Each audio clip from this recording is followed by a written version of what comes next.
thought of starting the vlog now, and if you guys can hear the train sound in the background, You know what? I don't know if it's us living here, we got used to it, but I only feel the train when the camera is on here. it's a, Maybe we got used to the train sound a little too much. I think instead of watch we need to welcome back to Two Brothers Vlogs. We need to keep train ka horn. Just Aggu ko bolenge pong. do the train sound.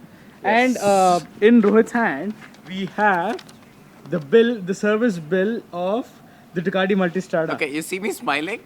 This is going to be a big blow to Srujan and his great Africa Twin ka service.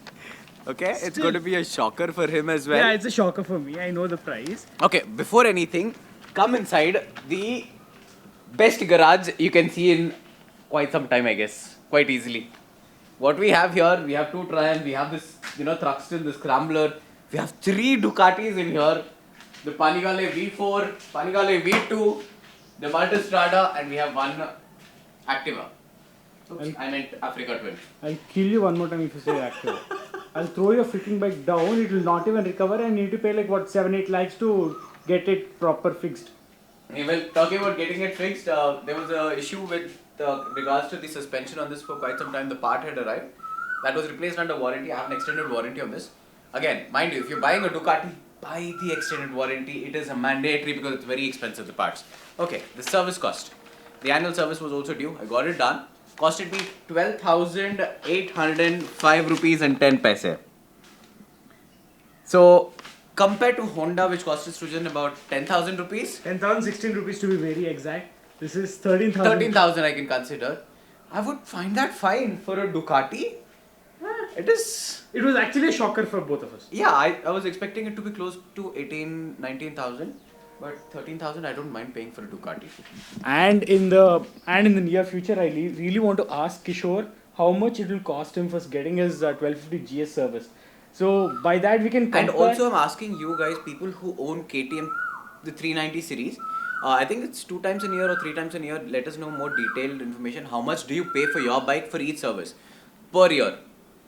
So that way we can actually compare the pricing of this and you can actually come to an understanding how much we spend. So if you guys message us that, I will keep the comment pinned on the top so everyone can see. Yep. It's not about this. We'll talk about this in another video. Comparing what is what, which is what, why.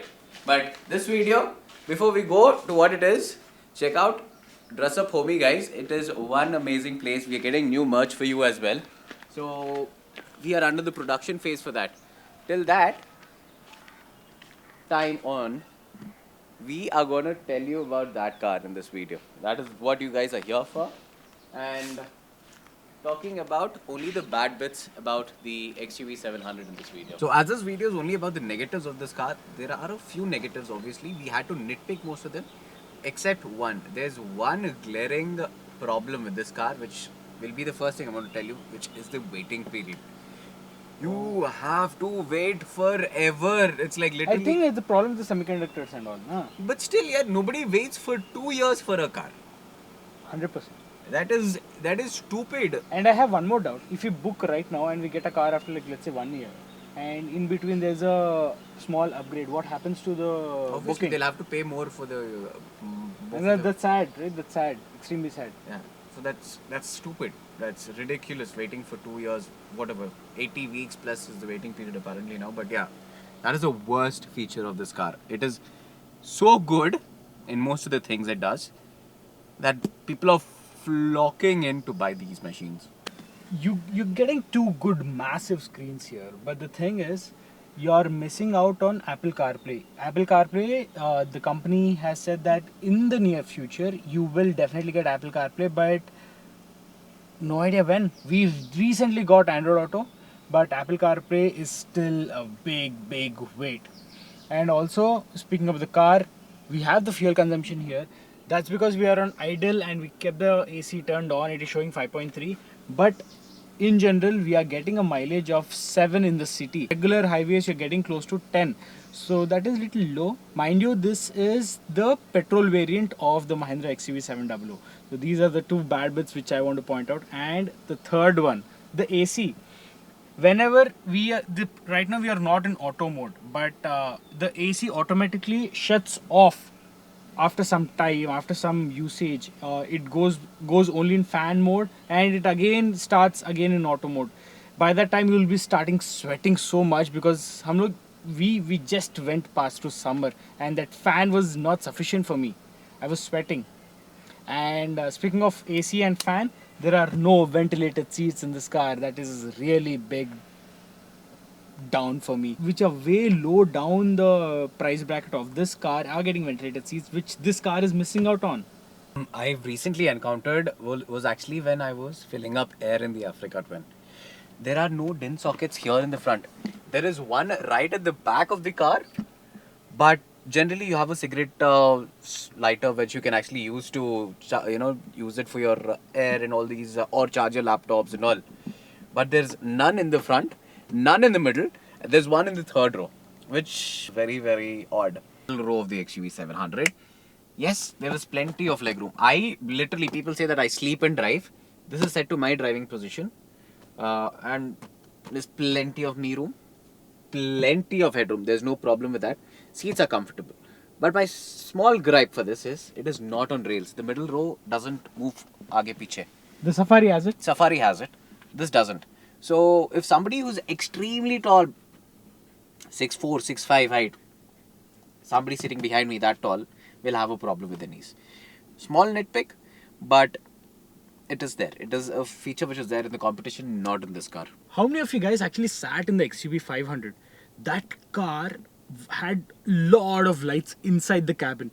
This car misses out on quite a lot. Yes, it is occupied by this large sunroof, but the reading lamps in the night, it is not sufficient. You get 1, 2, 3, 4 very small puddle lights, and none at the rear. For getting into the rear seat, I mean the third row, it's actually fairly easy, one touch tumble, but the opening to get inside the third row is actually hard. It is not that sufficient. I'm a thin guy, I can easily fit into gaps, but if you're slightly on a bulky or a built side, it's actually a little tough. So once you're in,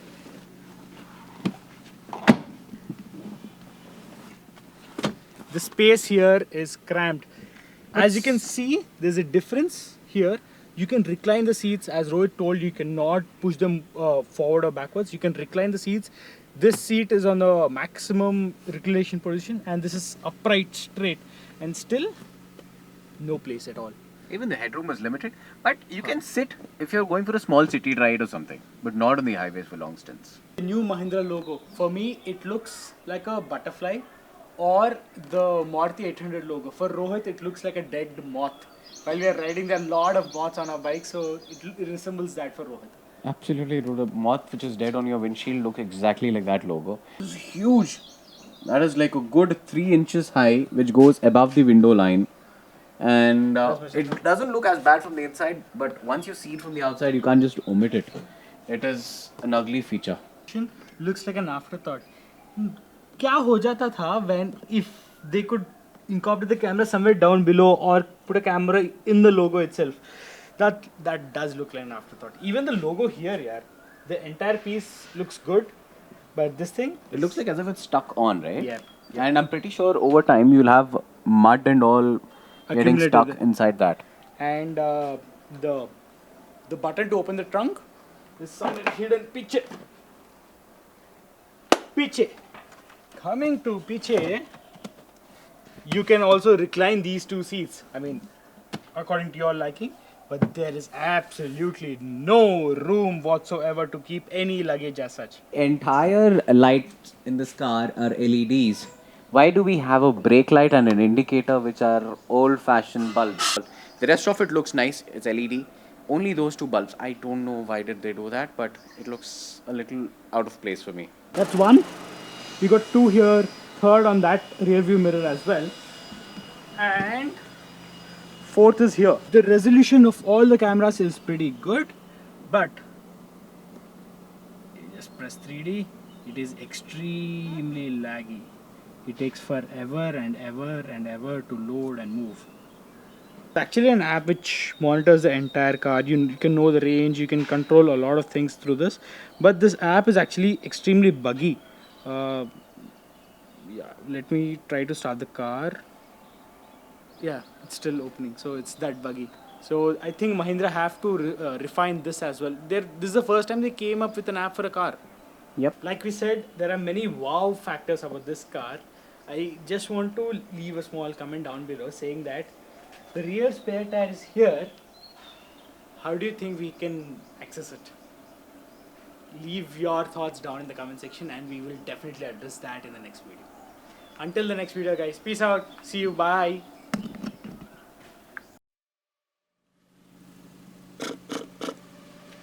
To getting